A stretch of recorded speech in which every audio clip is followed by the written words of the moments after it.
How do I know whose You guys clap are real is whose? bad. That's all right. All right, whatever. I'll figure it out. We were talking about selfies, and Powers, you were telling us about the Chinese women and the ridiculous rigs that they have. I'm curious, man. You gotta expand. Yeah, oh man, I haven't had a shiner in a while. Your ring light there, where you got the phone holder in the middle. That's a China thing, and I always laugh at how elaborate the selfie rigs are over there. Over here, that's where I am, and I laugh, and I'm like, man, they go so far with the selfies, and I see like 3 months later, this stuff is trickled over to America, but they just found a way to make all the equipment look less cheap and plasticky, because you get over here and it's like, your parents ever tell you, like, don't buy the cheapest thing and don't buy the most expensive thing? You've got to find like that sweet spot in the middle where there's some quality, and but like you're not overpaying. So here, the good, better, best. Here everything's on like the cheapest end of the spectrum, where you can like feel the plastic about to break as you hold the product, but it only costs like $1. It's manufacturing at its best. I just bought the cheapest hobby grade RC car I could find because I'm still living out like COVID quarantine, dreams, I guess. And your childhood renaissance. Oh man, it's fully like it is top shelf like overseas manufacturing, but oh my god, it's amazing. It's the best thing. Watch it be like a TRX or something, just fucking $1,400. No, it's not. It has 3 different companies' names. Like they just rebrand it and sell it. So I think it says like super truck or something on the side of it. I don't know what it even says. I like when they drive. I like when they don't drive right at it, but they kind of drive right at it. So they take a name that's a synonym with a famous name, and then also fuck the spelling up on that one as well. Yeah, it's fantastic. Where did we land on F-bombs? Because that's a problem. What, fantastic? I think it's just gonna happen. All right. I don't know. Obviously, we'll let you run a bleeper. I can turn it off. I can censor if I need to. Yeah, I'm not trying to go crazy, but I'm sure I'll have like some. This is one of the perils actually of having a podcast. Is how when you're around the boys, you'll talk a certain way, and when you're around your family at Thanksgiving dinner, you'll talk a different way. But then when you put stuff on the internet and your Thanksgiving family crowd rolls across, you and the boys on whiskey and wontons, then it's immortalized forever. You're killing independent George. Well, okay, so expand on, since this is the like maiden voyage, expand on whiskey and wontons. How did you come up with that? Because that's fantastic. Everybody I tell the name of it, they're just like, where the fuck does this guy live? Like, genius. Well, I started off with the Chinese Texan because, and I have to unpack that. It got exhausting unpacking that for people because they're like, "You're not Chinese," and I'm like, "I'm aware." Who told you? I looked in the mirror. Took a selfie the other day, and I was shocked.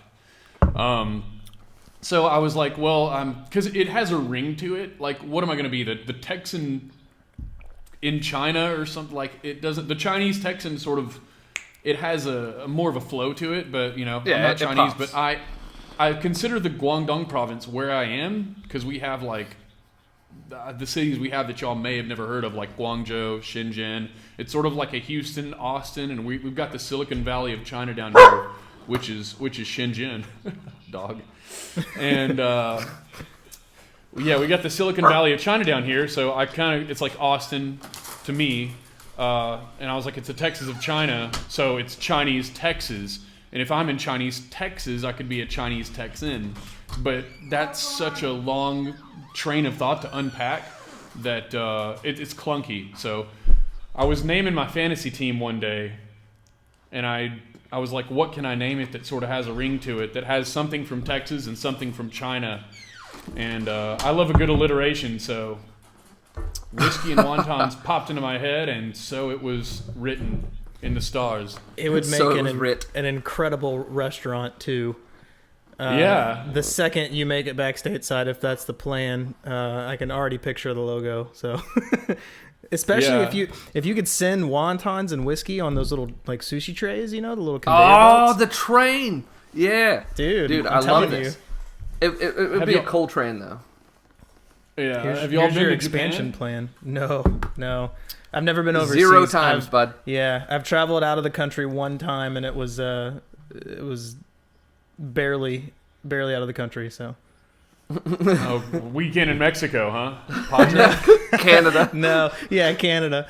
I'm sure I'll tell a story to that effect at some point. I was in a band for a better part of a decade, and we did a full U.S. tour a couple times, and one of those went into Canada, and they strip searched our entire vehicle. It's not as funny as it seems, but I just heard strip search, and I tightened up a little bit. Those boys are thorough, and women. Tom's in China. Yeah, well, that's fair. Yeah. Okay. So, good point. Once we got cleared to actually cross into Canada after they had searched every square inch of our van and trailer, the guy at the toll booth, for lack of a better word, gave us breath mints and told us to have a great time. So, I mean, one of these things is definitely not like the other. So, hey, to be clear, though, for any of the dozens of listeners that we might get, Chris was in a professional band. This was not like an amateur thing. He was signed with Third String Records out of Dallas, Texas. Absolutely fantastic talent. I appreciate that. Yeah. Hey, on the other hand, is useless. This is one of those things where I'm going to look back, after my 1,000th episode and be like, I remember when we started Whiskey and Wontons, and I didn't introduce my guests right at the beginning. No, that's okay. Cringe. No, man, okay. This is all fast and loose seat of the pants. I will say, I just had a thought. Is it edited? That's good. You can edit out a lot of the things I say. I've been watching Daryl, enjoy his Shiner, and I'm drinking. It seemed fitting. I'm not much of a whiskey dude. At least I don't know what I'm doing. But this is Elijah Craig. It's a cheaper whiskey, and I love the hell out of it. And so I grabbed it. This is a special Longhorn liquor pick. It just seemed fitting for Whiskey and Wonton, so I grabbed it. And what a horrible choice for a sipper, because it tastes so good. And so I'm just kind of kicking it every now and then, and the frequency is way too high. So I promise to behave myself as best as I can. Well, that's what I'll say. I'm sure we're going to have a few Mike Tyson moments on here as the episodes get. Have you guys seen Logan Paul's podcast? I've watched a couple of them. No. So I watched a clip today. I don't know if it was Logan or Jake Paul or which one of them, but I watched a clip. The tagline got me, I'll be honest, but it was Tyson, and they were asking him point blank, "Do you think I have a shot against Floyd Mayweather?" And he was like, "Absolutely not. He is going to beat the shit out of you." Yeah. That was Logan Paul. That was the one. I saw that one yesterday. He takes a big handful of mushrooms and he just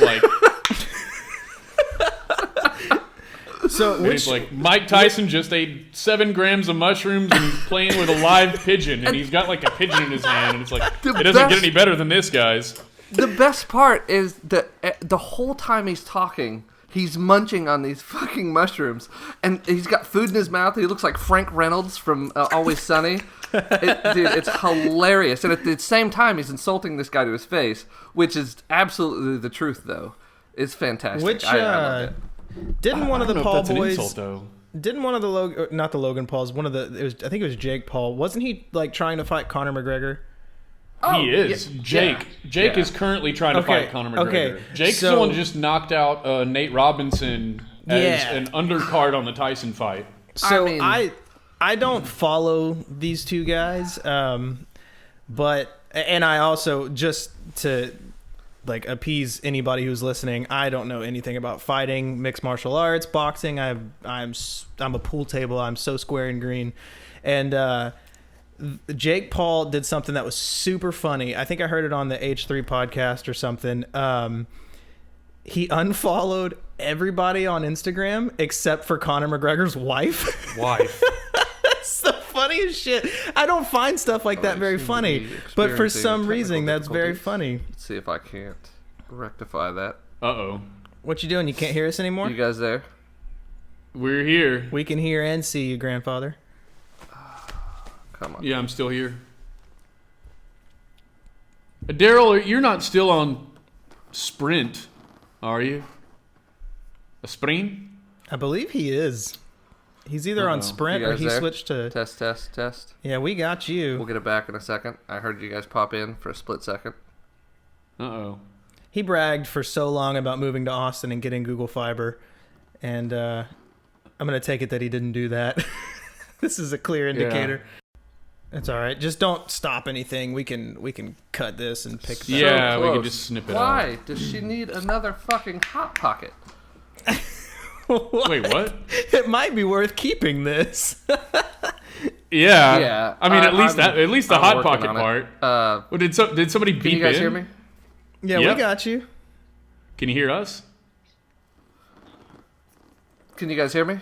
Are yes. you close? Son of a bitch. Can you hear us? Oh, yeah, okay. You guys there? Can you hear me? Yep. Yeah. Is this a bit? Are you doing a bit? Yeah. No, I wish I was doing a bit. For want of a fucking Hot Pocket, my Wi-Fi is now in the gutter.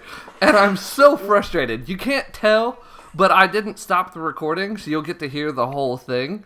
But I couldn't be more frustrated. We never, can hear you. Yeah, we never lost you. Oh, that's fantastic. Yeah, no. So she has no idea. She's oblivious because she's in the next room. And, you know, I'm having technical difficulty. But, yeah, for want of... And what's worse is, like, I can't imagine what she could be eating up right now. You can't seriously be insinuating that a microwave just interfered with your internet. No, 1,000,000%. It's what happened. Let me call Alex Jones real quick. Let me get the microwave's 5G. And I wanted, the gay frogs. All I wanted to hear was Chris's input on that fight, because right before I lost you guys, we were talking about how Jake Paul fought a midget and won on accident. And it was just atrocious. I have no input on him fighting Conor McGregor. My only input, I don't know if you heard my disclaimer. I don't know anything about fighting. We kind of just rolled back into this. Are we? I guess we're gonna leave all of that because Daryl just had a tech difficulty and then blamed it on Hot Pockets or something. I just melted down. Yeah, the best part. Yeah, we'll play it. Daryl's got no phone signal. COVID is a hoax cooked up by the Dems. 5G causes COVID, so 5G is also a hoax. Your 5G's a hoax, Daryl. You got no internet. Dude, no. Also, hey, I would like to go on record as saying Suddenlink Incorporated is trash. Hot trash. Just... Is Suddenlink like the phone jack that plugs into the back of your computer with some little adapter or something? Or they make the insulation on the back of the microwave, one of the two, because something is wrong. This is man. Cahoots. These are companies in cahoots. In cahoots. All I was saying, it's a conspiracy. I gotta tell you, I'm a little bit retarded right now. Is I don't normally find that like super machismo thing funny, but unfollowing everybody except for his wife I thought that was super fun, and I was mad that I laughed at it. I was like, give me a break. Why did I find that funny? But I found it very funny. So for what that's worth, I just think that's such a hilariously dumb power move, but it is a power move. Everyone's been real high on, if nothing else, his trolling ability. They might not give him credit as a fighter, and they might not give him credit as this or that, but and he's got a pretty cringy past, but he's apparently quite good at marketing himself in that way where he just goes after people. So to speak to the fighter fans, for sure, when Homeboy was chasing down Conor McGregor, Dana White, the this CEO of, I think he's CEO The at least. UFC commissioner? UFC. Yeah, he was like, man, I'm tempted to let Amanda Nunes knock his ass out. And I loved that, man. I tweeted that as many times as I could, tried to get as much exposure to it as possible, because I would pay money for that. That's worth $49.95 all day long, dude. And honestly, she's a beast. She would destroy that dude. She's so good that none of the guys in the UFC wanted to take the fight. They wouldn't take it. This is all way over my head. It's this chick that's awesome. She's so good that none of the guys want to fight her, because it's a lose-lose situation for them, right? Like if they win, they beat up a girl. If they lose, they got beat by a girl. It's that trope. Yeah. But Well, honestly, for him, she'd knock him out. Good. Oh, dude, I know. I would have paid for that. Gosh, I would have paid for that. I'd have paid twice for it. You hear me? What are you swigging on there, Powers? Water. Okay. What? Okay, A expand. little What- of this and a little of that. So this is What does the water taste like in China? same. You just can't drink it out of the sink. What did you expect? Soy I don't sauce? know. Corn? Like, Actually, yeah. I don't know, man. There was enough of a gap in me. I just started. My water consumption has skyrocketed since I lived here. Because I can't, in America, you could find like a lot of juices and stuff. It's like 100% juice. And everything here is like a juicy juice or like a sugary beverage or something. Yeah, like a And concentrate. I'm trying to be a little more health conscious. Yeah. But, Is there? so anyway, I just started drinking water a lot. And I drink at least 3 liters of water a day, which I think is 3/4 of a gallon for anyone who's not familiar with the metric system. Wait, I thought 3 liters was a gallon? I think 4, I'm pretty sure 4 liters. 4. Wait. Oh, man. So it turns out I'm a senior software engineer for a prevalent company in Boston, Massachusetts, but let's not name them now. You'll get ousted for not knowing the metric system. Gosh, yes. If they ever find this, I'm in real trouble, but that's fine. Oh yeah, man! I know how tall I am and stuff now in centimeters. And I don't even know how much I weigh in pounds anymore. I'm lucky I've stayed the same height, because I've memorized 6'3". But So do you know how much I have no you idea weigh what I in- weigh in pounds. I don't. He weighs I don't like know. 4 kilograms. stone. I was about to say. Stone, that's British. Yeah. I think a stone's like 12 pounds. Stone is the Wild West of weight management. I don't understand the measurements. Yeah, they make fun of Americans for refusing the metric system to the point that they'll be like, it's 3 laundry machines wide, but It makes total English, sense. but the English, dude, with their whole like stones and sixpence and farthing and dude, Yeah. Farthing. America gets a lot of crap, but England needs to take its lumps. That's all I'm saying. Yeah, but to be fair, the metric system does make an insane amount of sense. I've learned also since living here that a liter weighs a kilogram. Okay. That broke my brain. So like a little imagine, bit. so liquid converts to weight. So you know how we have like 12 fluid ounces. Okay, Right. yeah. I was trying. That's what I was looking for, And- was the parallel, and I was not making that connection. 12 fluid ounces. It doesn't weigh 12 ounces, right? Like a can of Dr. Pepper or whatever. I was gonna say it weighs Yeah. as much as a Coke can. Yeah, right. So, but we've got a liter as far- here. A liter weighs a kilogram, so it like crosses over perfectly, and everything's in tins. And I got on like Chinese Amazon, I get these boxes. If I want like cakes or brownie mix from home, I get the Betty Crocker, whatever it is, and the recipe on the back, it's like a tablespoon of this and 2.5 cups of that, and I literally can't measure the stuff. And it's like this. It sounds arbitrary, I'm like Julia Childs running around my kitchen, like, oh, a pinch of this, and oh, a sprig of that, and a handful. Well, how big is your hand? Like, is my handful the same as your handful? So. All right, king's this time I handle. don't It think seems- anybody spun up the microwave, so it could be just. It seems wildly The arbitrary. Wi-Fi. Yeah, you got to go which is unplug the kind of a microwave, bummer, 'cause Daryl. It's really ruining this entire experience. Hey, put your tinfoil okay. hat on. I wonder if I should go turn off some other machines in the house. Can you That not hear would, us at all like, during subside this point in the- time? the I don't think internet. you can. Which I generally don't have much of a problem, so I'm just gonna sit here and take it. You should turn your Wi-Fi off and just run this on cellular on your phone. Can you hear me at all? Nothing. No. I will comment. You're I don't know if that was Julia Childs or the Hot Pocket comment. Ashley's just sabotaging me at this point. She probably is. He can't hear anything I'm saying. I was gonna say I don't know if that was Julia Childs or Meryl Streep as Julia Childs, but that was great. Yeah, I don't know which one it was because I watched what is it, the movie? Julie and Julia. It's jumbled, but Meryl the Streep is trying plays. to give it to me in packets. I want to have this conversation with him. I'm aggravated that he is not connected with us. I'm going to take this opportunity to turn my fan on. Hang on. I'm so close. I'm so close to being back. Like, I have no video, but audio is good. Can you guys hear me? You have no video? Okay, yeah. All right, now that you can hear us, stop interrupting real quick. The conversation is flowing like fluid ounces of wine. Yeah. So shut up. Like Killa... What do you say again? Damn it. Killa Like Newtons. stone. I got news for you, man. If it weighs 12 pounds, that ain't a stone, it's a rock. Don't tell him. Well, Daryl, there was something that I was just talking about, and you came back and you broke my train of thought. We were talking about a pinch of salt, a sprig of thyme. Yeah, we were talking about Thomas's Meryl Streep as Julia Childs impression. I don't know if you saw that, Daryl, the Julie and Julia movie. I didn't. That's such a good movie. I did not. It's a good movie to watch with your girl too. Absolutely. Okay.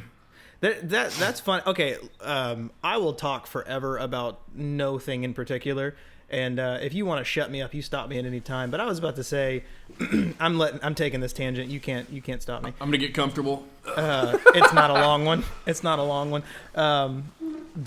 So that film is excellent. Julie and Julia is very good. If you're just into cooking.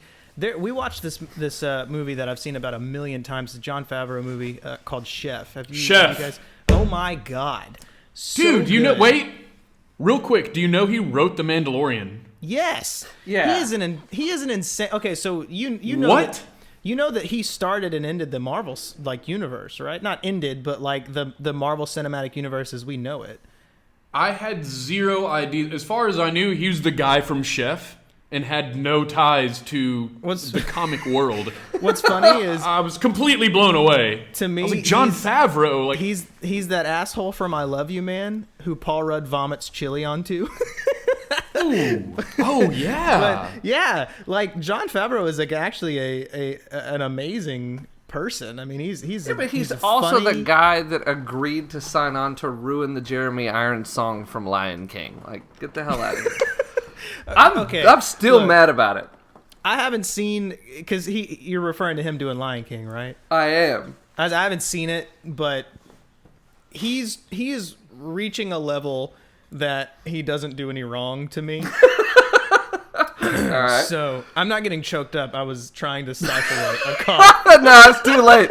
Absolutely fucking not. It is way too late to backpedal off that. You can crawfish all you want, but you were getting choked up that I had just insulted Jon Favreau to your face. my king. No, anyway. But wait, we can go back to Chef. So yeah, all I was gonna say is Chef.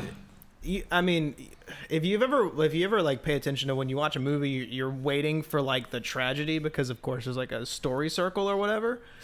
I'm sure there obviously is, like a tragedy in that movie, but that whole thing is such a feel good, like it makes me want to cook. It makes me want to like call my dad. It does so many good things for me.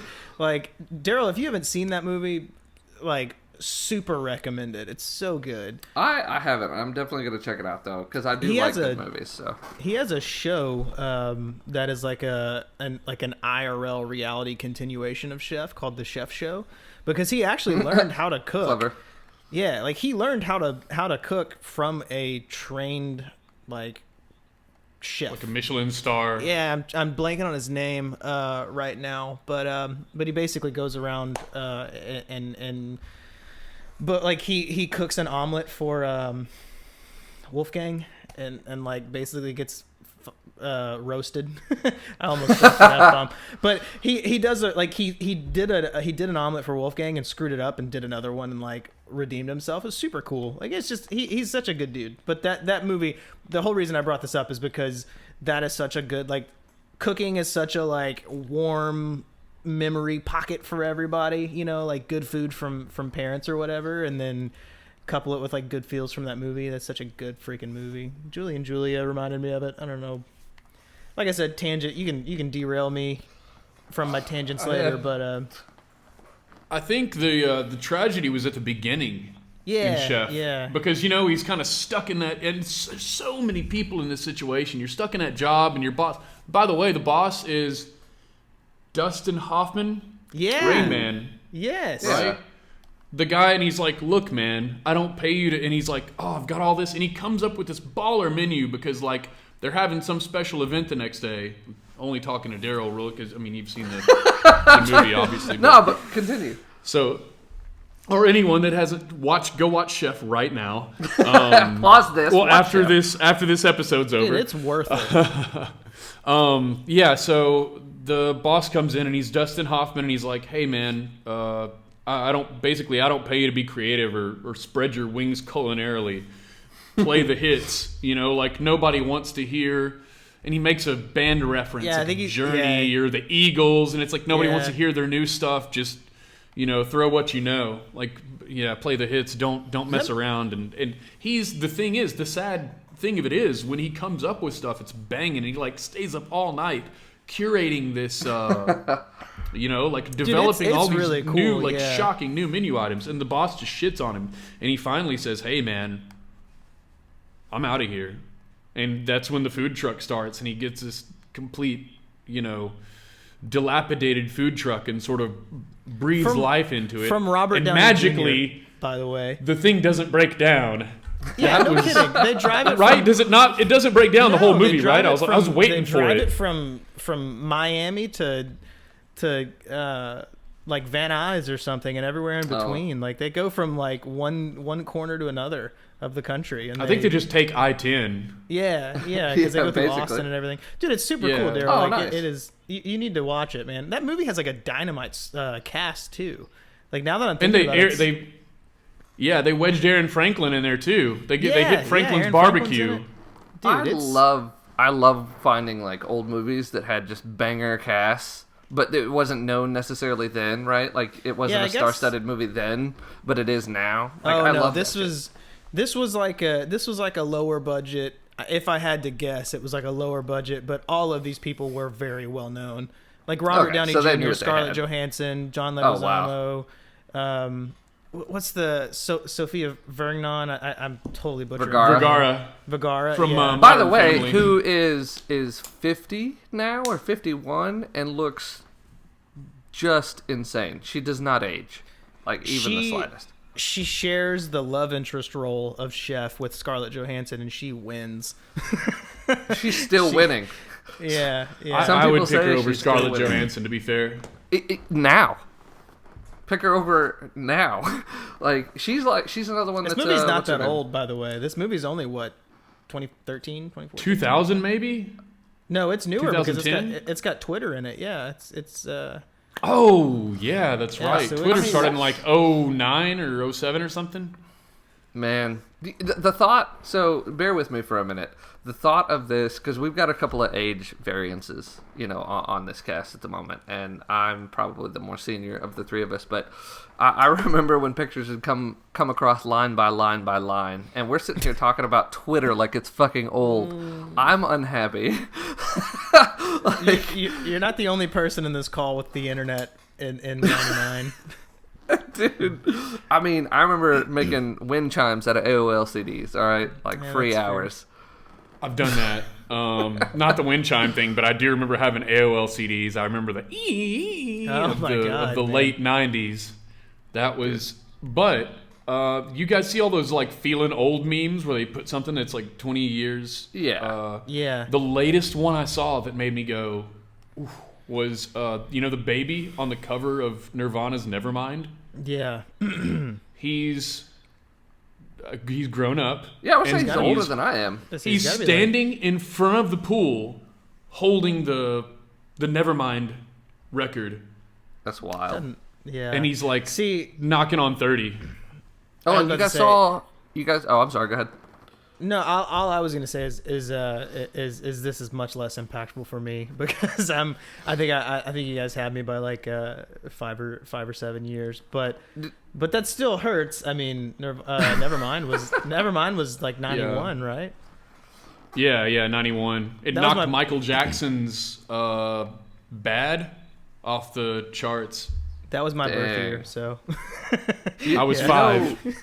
You guys saw that? You're not. That Dr. Dre like had an aneurysm like the other day, like 2 days ago. I saw that 2 days ago. That crushed me, man. Like, I'm a G-Funk guy from way back. Like, that stuff just vibes for me. And so to know that like that guy is, kind of gimped up sucks. And I hope he comes through it. Like, I'm a huge fan. I think he's stable, actually. I mean, I may be Oh, lying, dude, I hope so. I want to say I saw that a recovery was like very possible. That would be just fantastic. I mean, seriously, because that guy, man, talk about the Godfather, dude. Mortality is weird, man. It's strange. I'm gonna steer far away from that.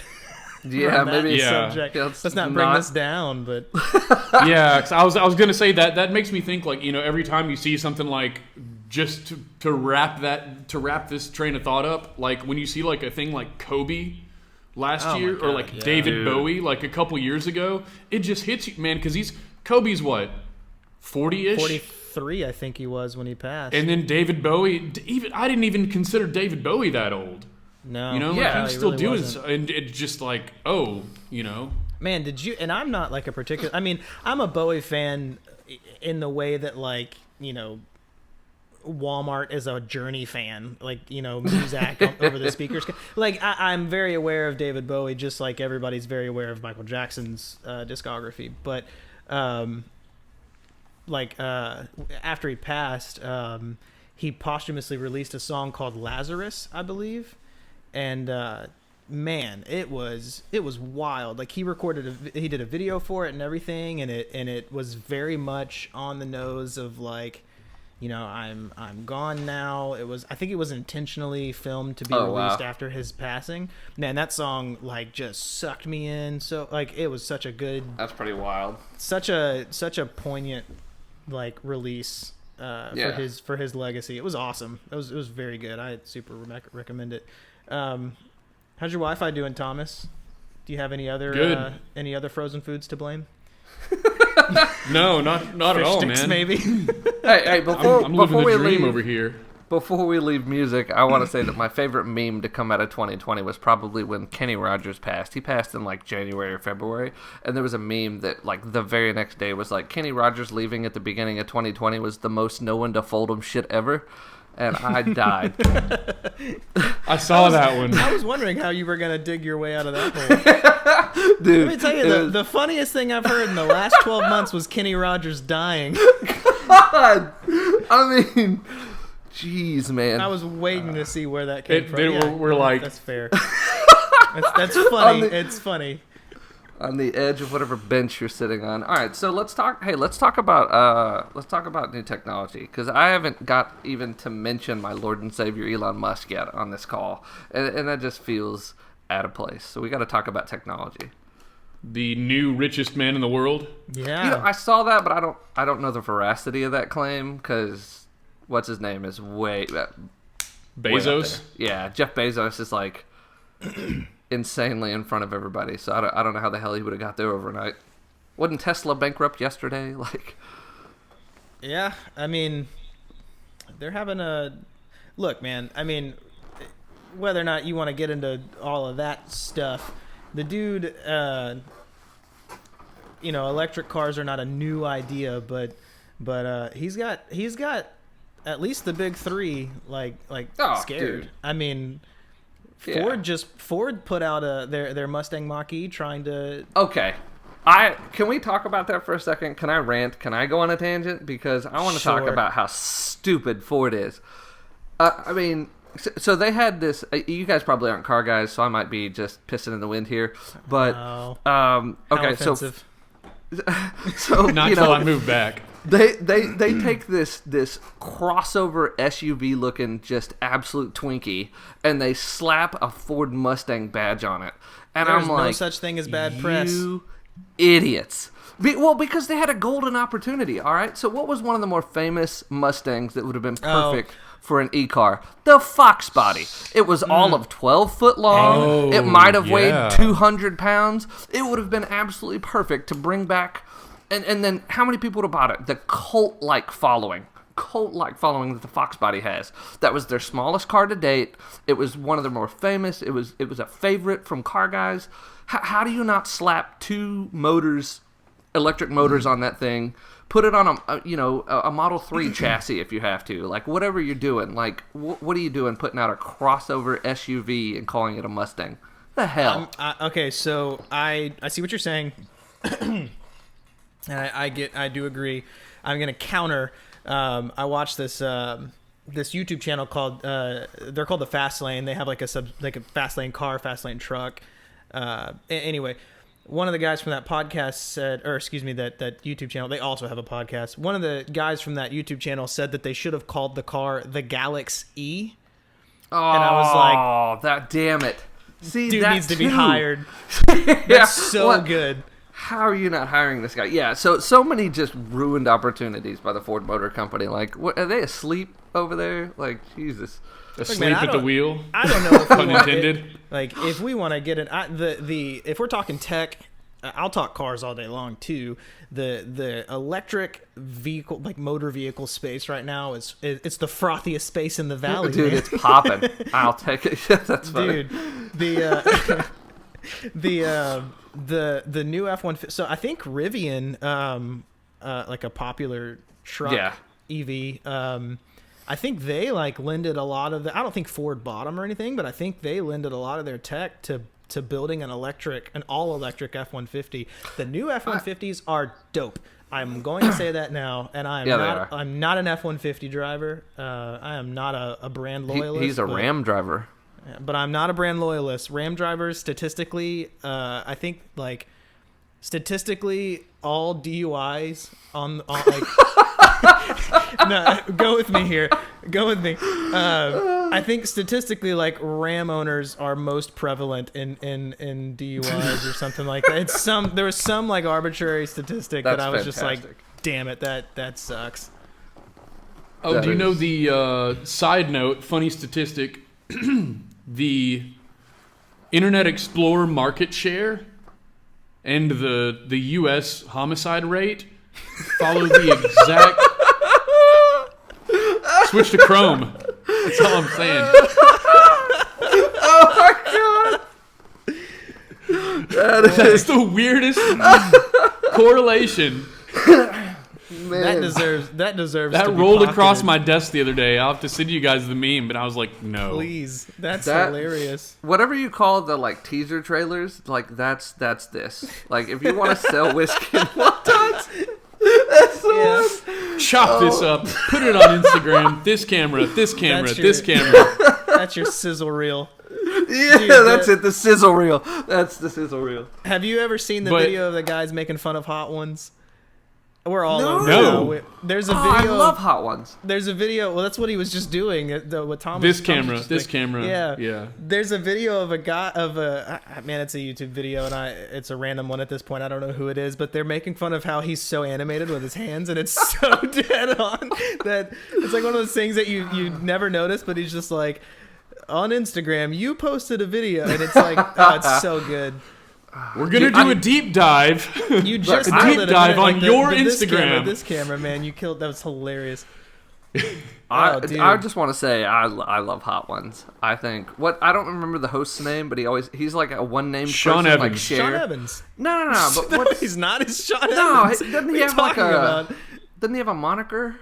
Maybe he doesn't. Not at all. Maybe I'm crazy. Are you talking about like First We Feast or whatever? Or, No. Hot Ones is the.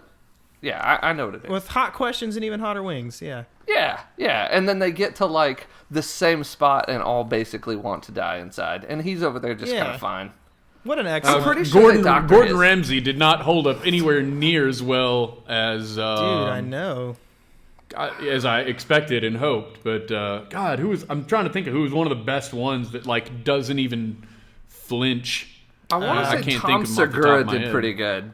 I want to say didn't watch his. Tom didn't flinch too much. Yeah, Tom Segura did well. I Somebody highly was enjoyed, bleeding from their eyeballs. Somebody had to stop him and be like, "What did you say? I literally couldn't hear you because of how hot this shit is." I don't remember who it was though. I'd have to go back and look. What's Shia LaBeouf was really good. He did pretty well. That dude's like, I really think that he is just playing us all. He's a brilliant guy. He saw robots in real life, so I mean, He was inside a car. oh man. Oh, dude. I agree with your Fox body point though. You said Sorry, dude. We have ruined the we're format. off the rails. Whatever. I'm not gonna lie, I'm kind of retarded right now. You're gonna have to, yeah. This is a clip show no, now. but I think your Fox body thing has a Tesla Cybertruck sort of. It smacks of Cybertruck a little bit, and I think if you took like the Fox body and just tweaked the design a little bit, Dude, and ever almost so went much. like a DeLorean-esque maybe. You did like a retro line, and then you did like where they changed the body style a little bit. Dude, I'd have went The- full on Tron with that thing, dude. It would have looked fan-damn-tastic. It's the two-door Mustang. It's tiny. It's a fastback. I just everything about it was fantastic. I don't know Well, what they were thinking. I think the Fox body was the first Mustang they put out with a 4-cylinder too, right? Maybe not. That one that they could be, maybe. That could be fake. I know But it if had a that's the case- 5-liter Yeah. But Well, they had a 2.3 V6. That was turbo. the. Like they did have a 6-cylinder, but they had a 4-cylinder turbo Mustang Fox body at some point, and it would totally fit to be like, we brought the Fox body back and we're making we're making it electric. There you go. oh, There's sure. your When first- you do it, make me feel bad. there's your first one to censor. What did I tell you Yeah. about that bleep button? Dude. I have them slip out. Like, to be honest with you, you try to flip a switch sometimes, but now I've just like, as I've gotten older, I just try to get out of the habit of doing it all the time. Because Man, when I was a kid, because there's like some situations where you're like, oh, whatever, let it fly, and then there's some situations where you're like, okay, not at all. And if you're not like, sometimes you'll go over to one of those not at all situations, and one will slide out in the middle of a sentence, and you don't even realize that it happened, and the No, whole the room kind of worst. stops, and then 5 seconds later, they're just like, hey, you just said the F word. And I was like, what? And like Aunt Edna's in the corner, like, like trembling. sir, this is. I imagine that they lean. I imagine they lean into you, like you just said the F word. Psst. Oh. This is a Wendy's. I'm sorry. That was a sleeper grenade. That was fantastic. That's my. I stole it from the internet. It's not mine. So, I wanted to talk to you guys about something that Elon Musk actually kind of. I don't remember if he said it directly or if he kind of just insinuated it, but basically the concept was that the difference between you and Data from Star Trek is the speed at which you can interface with the information. Because your cell phone is basically you as an android. It's the embodiment of man's knowledge, and the only difference between you and an advanced half human, half robot, cyber human, is the ability to fish out the information quickly, right? Your eyes, your hands are real damn slow, your ears are slow. And so the idea was, if we could figure out how to interface with this technology faster, we're basically there. We're all ready to like Data. And that kind of stuck with me. It's still stuck with me, because I think he's right. I think we are there. And wouldn't that be bizarre? You're Just talking put about the his, chip in. yeah, you're talking about the brain implant thing, aren't you? Well, no. I mean, Neuralink. okay, so yeah, no, I'm a big fan of Neuralink as well, but I'm just saying, especially because they revolutionized like a lot of things in neuroscience basically in 3 years. I mean, basically, so they could measure the neurons firing in your brain, something like, and the numbers are arbitrary at this point, but The size isn't. They'd basically drive a barn spike into your brain, and they could measure 10 of these things. But there's billions of them in your head. Neuralink, in 3 years, made it 1/10 the size of a human hair, and it can measure like 10,000. That's pretty wild. They did that in 3 years, and those are borderline real numbers, especially the latter part with the 1/10 of the human hair. And then, to further that, they invented a machine in the same 3-year span. They invented a surgical machine that could implant this thing perfectly into your brain without damaging blood vessels and tissues and things like that. Because imagine how many cells you're displacing with a barn spike. How many? Yeah, absolutely. How much are you destroying getting this in there? And so they made this machine that can actually sense your pulse, and then it waits perfectly to the exact moment, and then it jams it into your head. And they can measure, thousands. And it's fantastic. And they did that in 3 years. And they announced it a couple of years ago. I want to say 2 years ago on my birthday. That's why, I stayed up all night. I was a kid in a candy store with this whole Neuralink announcement. I was ready for it.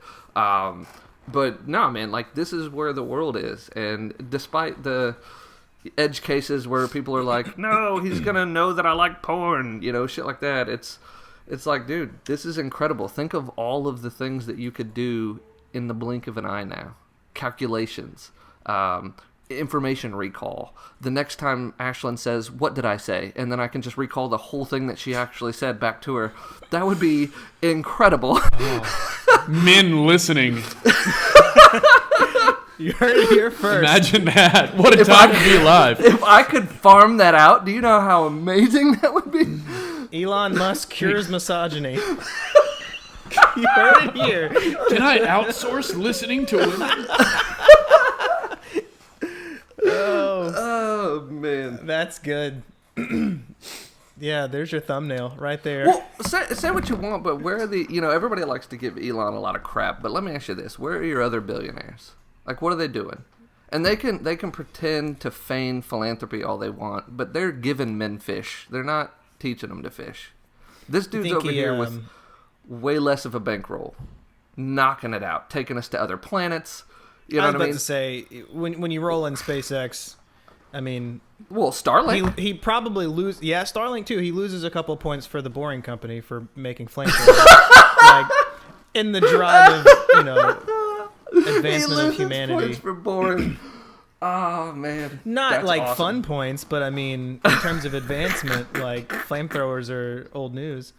But that's what he does when he's bored. That's pretty funny. I was going to ask, do you think he's got a nickname for his kid yet? There's no way he's going to... Oh, God, what's his name? AX-1 12 or something like that. 3.12 square root of... I think he's going to have a dope nickname, though. I think it's going to be something like Tom or, Tom, Fred. yeah. Something regular. Something average Joe. I don't think he'll carry a nickname that's crazy. Well, they'll probably call the child X, I think. That you have to, this is low-hanging fruit, but, I mean, how do you yell at... How do you yell that name? How do you pronounce it? AX-43 1 dash Exactly. point square root of 12. Ash. Clean your room. Eat your that's, broccoli. And it's like, That's Dad, the you point lost of some the Neuralink momentum. advancement is so that he can immediately pronounce that name as quickly as humanly possible. Or he As can technologically just possible. transmit the thought without actually saying words. And then he levitates. Yeah, then kids' names get way more difficult because no one ever has to say them. So I'm curious. Do you think that the next revolution, technological revolution, internet revolution, industrial revolution, do you think that Neuralink is that next horizon? Or Daryl, I'm asking you. Yeah, I mean, if I'm being honest with myself, I would say yeah. I think that if everybody's sniffing around what's the next iPhone, right? What's the next thing? I think delving into the human brain and all of the diseases that they want to cure, think about, undoing Parkinson's, imagine undoing, what's the other big memory loss one? Alzheimer's? Yeah, I mean, sure. Yeah. All of these things, Early onset dementia, stuff like that. That's what I was thinking of was dementia, and it's weird. It's sad that I was trying to remember a memory loss problem, but You can't forget dementia, man. I really do think that the next step in the journey of the human experience is going to be being able to undo some of these really nasty things. And not to bring everybody down, but I've firsthand seen and experienced what it's like for a person to have their mind taken away from them. And it's honestly like the deepest human travesty, truly. And so to see a company working on reversing those things, man, that's got to make you feel pretty good, right? Like, despite what you think of this guy, his impact on the human race is undeniable. I mean, a lot of people. The biggest criticism I've heard of him is, which is stupid. Like my opinion, it's it's like an imposter thing. Like, well, he just farms out his intelligence to other people, and it's like, I mean, what's wrong with that? You know? Yeah. He doesn't know as much about neuroscience as a neuroscientist, so he goes and gets one of them. Exactly. Leveraging your fellow person is not a bad call. Yeah, man. So let's shift gears real quick. I have a question for you, Tom. I remember when you went over to China. You went over to seas, and you were going to do some teaching stuff, and then you got mixed up in a brewery somehow. And you and I haven't had a chance to catch up, and I guess Chris gets to kind of ride shotgun for this. But, dude, you got to tell me about that experience. First of all, how did you get involved in a brewery overseas in China? And then what was the outcome of that? Like, how did that go, dude? That sounds like the dream. Oh, it got pretty messy pretty quick. But did I strike a nerve? Maybe we should edit this. And No, not at all. It's okay, man. All right. I mean, it's not too late to backpedal.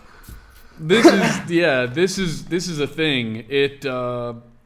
This taught me a lot of cultural lessons so quickly that I didn't even realize I was learning them.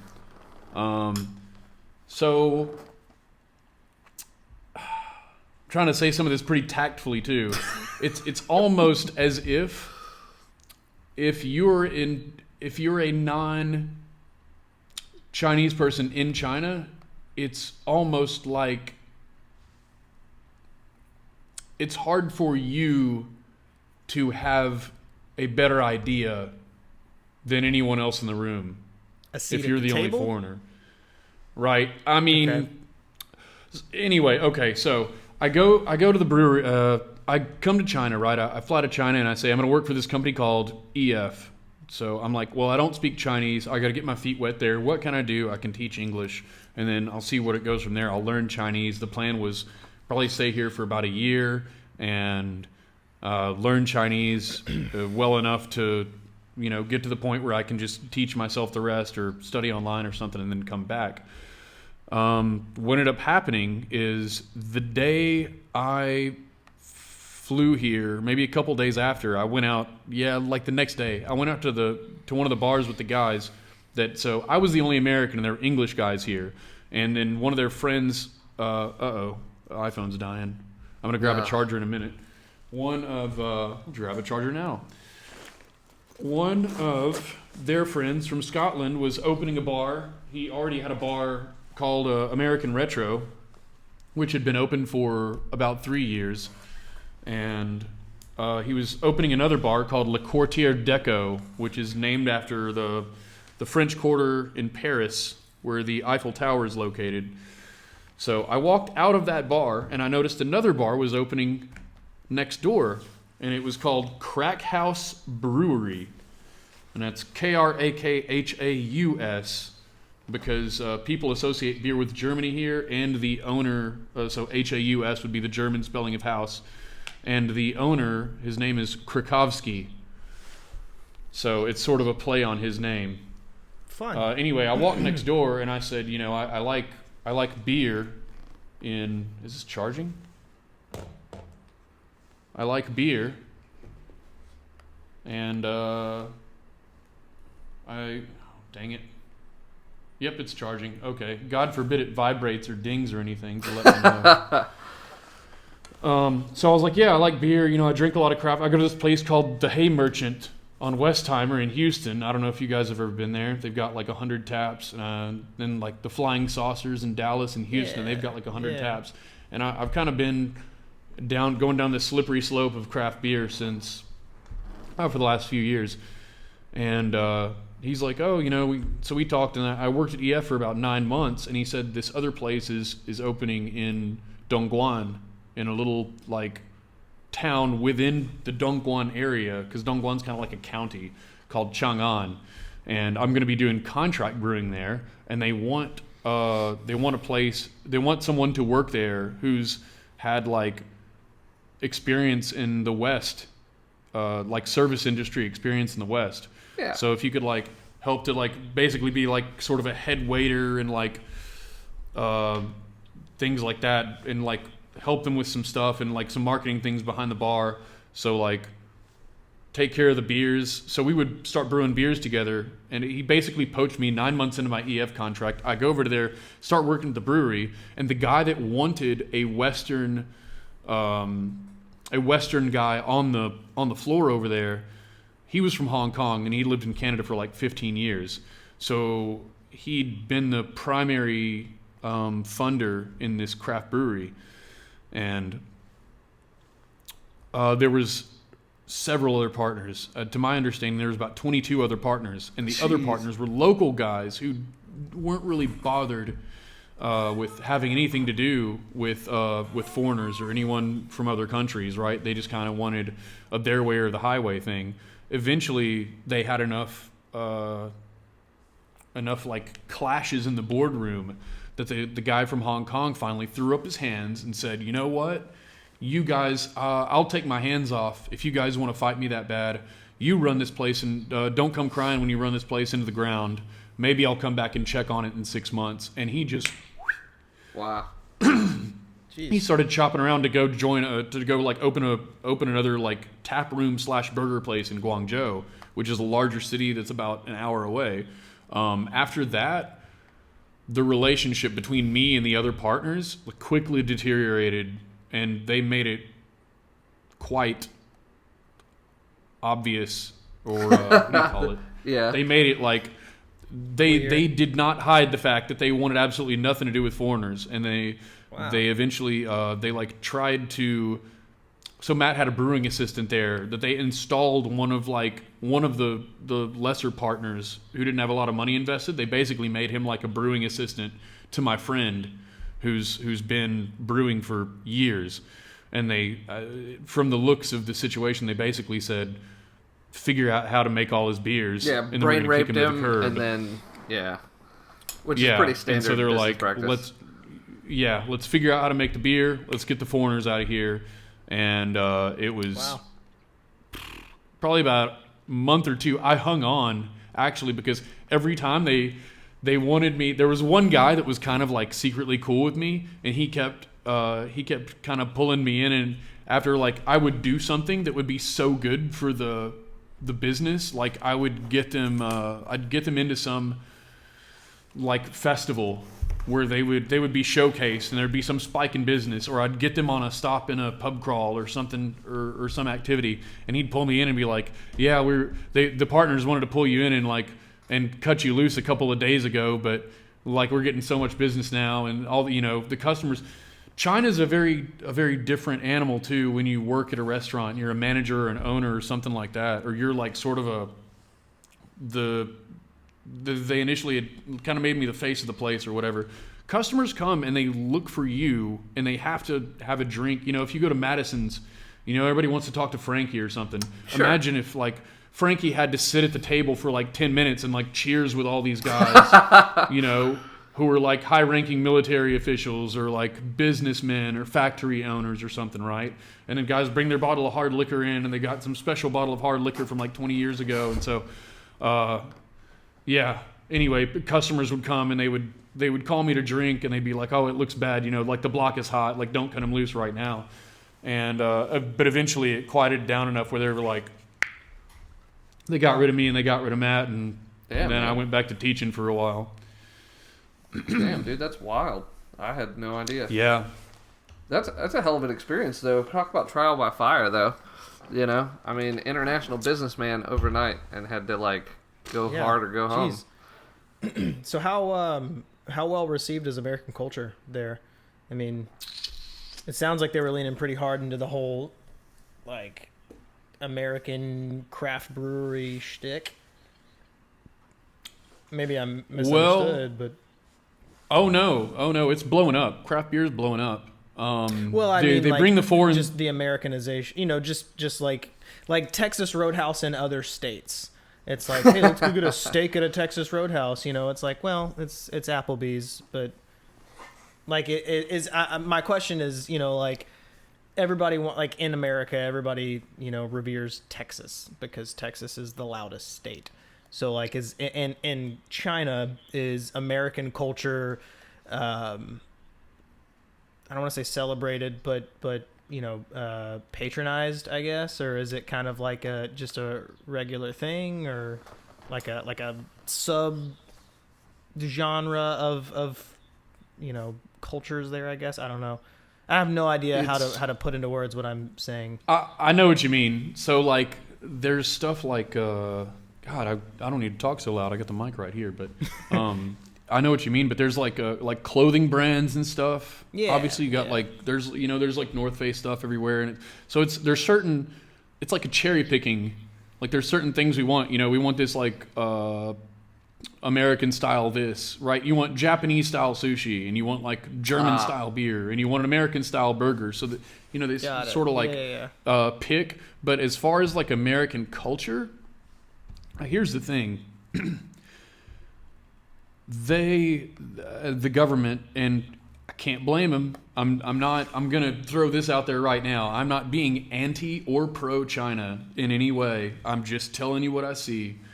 The government does a job of making sure that there's a line drawn between taking the things we like from America and not letting the ideas from America permeate China to the point that it compromises what they're trying to do in this country, right? So the people, I could go on another little rant.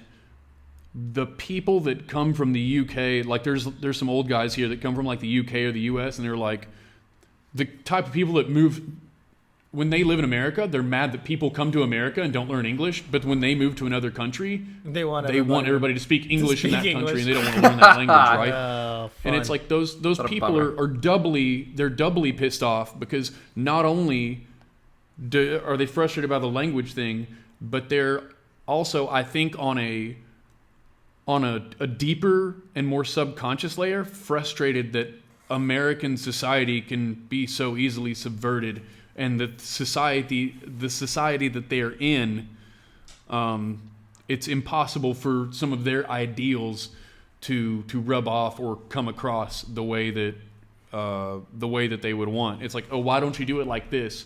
This is the logical way. This is the quicker way. This is the better way. And then whatever country they're in, China, Thailand, or they'll just, oh no, we're just gonna do it this way for now. And it's not that they don't want to be doing it the right way. It's just like, we're not going to do it this way just because you said it. Yeah. So, yeah, there's a lot of a lot of other countries have been looking at America and saying, we've seen what happens to you, and we're going to be careful about that. I mean, yeah, honestly, that's a fair point. Yeah. Because you've seen America splinter. Yeah, I mean, we've all watched America splinter into so many pieces, and I mean, it happens day by day to the point where it's this almost imperceptible change. But you see America splinter into enough different pieces that it's damaging. The parts are damaging to the whole. Yeah, it's that's kind of. I wasn't trying to steer us here, but that's what I was getting. That's what I was. I did manage to lose you guys again, just FYI. Ashlyn is heating up a mug cake right now. That's it, man. I broke off the frame for a second to try to find a phone charger, and But I have since learned that. So speaking like an ignorant American, and I'm absolutely going to. Where's the music at in China right now? Like, are they still on like Take on Me? Are they just now finding Nickelback? Where Madonna Like a Virgin came out 3 days ago, and it is. Sweeping the nation in the way that it did. Sweeping the nation, baby. Yeah, maybe we'll get some Dear You in here by about Teen 2060. Sensations Madonna. Watch yourself. No, okay, so really though, where are they at? Come on, dish. Where are they at? You know the funny thing, they played. The school I'm at had a presentation, like a little play. The kids, they'd like dress up in costumes and do a play for a couple hours, and they played some country song. I don't know, Slow Down or something like that. I don't know. I don't keep up with country music anymore, but no, man. If it's new here, it's new there. We get. Okay. I mean, we got Spotify at the bar, so. Oh, fantastic. You know, Matt puts on like. I'm still talking about Crack House. You know, that's the place I go out have a beer or whatever. But he puts on Spotify, and I think he finds whatever comes out on the internet. And I mean, we got the internet now, so you know, like. Oh man, we got the internet. You know, like. No, I mean, it's not like the 90s where you could literally not know what was going on in another country. You know, you got Afghanistan discovering Madonna in 2002. Like, once something hits and it goes nuts on YouTube, it goes, obviously, China largely doesn't have YouTube, but once it hits the internet, it makes it over here within a couple hours. They don't have YouTube, but they do have TikTok. Isn't that a bummer? But yeah, China's got their own music scene though. So I mean, we enjoy all 36 of the government-approved songs. Oh man, that's awesome. You know, I have a couple of friends that are in Russia and the Ukraine, respectively, and you know those folks are demonized to us in America, obviously, and I thought it was cool because after a couple of conversations, I realized they did the same shit that I did because they're software engineers just like I am, so they stay home and play video games. But if they were regular people, they go out and shoot basketball after work. You know, they go out to eat. It's like the same stuff. It's literally all the same stuff. It's fantastic. They figured out how to make snow an instrument. Oh man, I'll leave you to your own thoughts to figure that one out. They're really good sports too. It's fantastic. This is going to sound like a joke, like you know, two guys walk into a bar. But I had the Ukrainian kid comes over here and he's like, you know, basically you guys can't drink, and I'm like, slow your fucking roll, bud. I'm from Texas, like, and then we proceeded to have a ridiculous, very expensive urine pissing contest. We drink gasoline straight. So Thomas, you have a point to make? Did y'all know though? Yeah, to your Texas point, alcohol is weaker almost everywhere than it is in Texas. And if you go to Oklahoma, they have a rule that the beer can't be above. There's an exclamation mark over Chris. Oh no, he's back.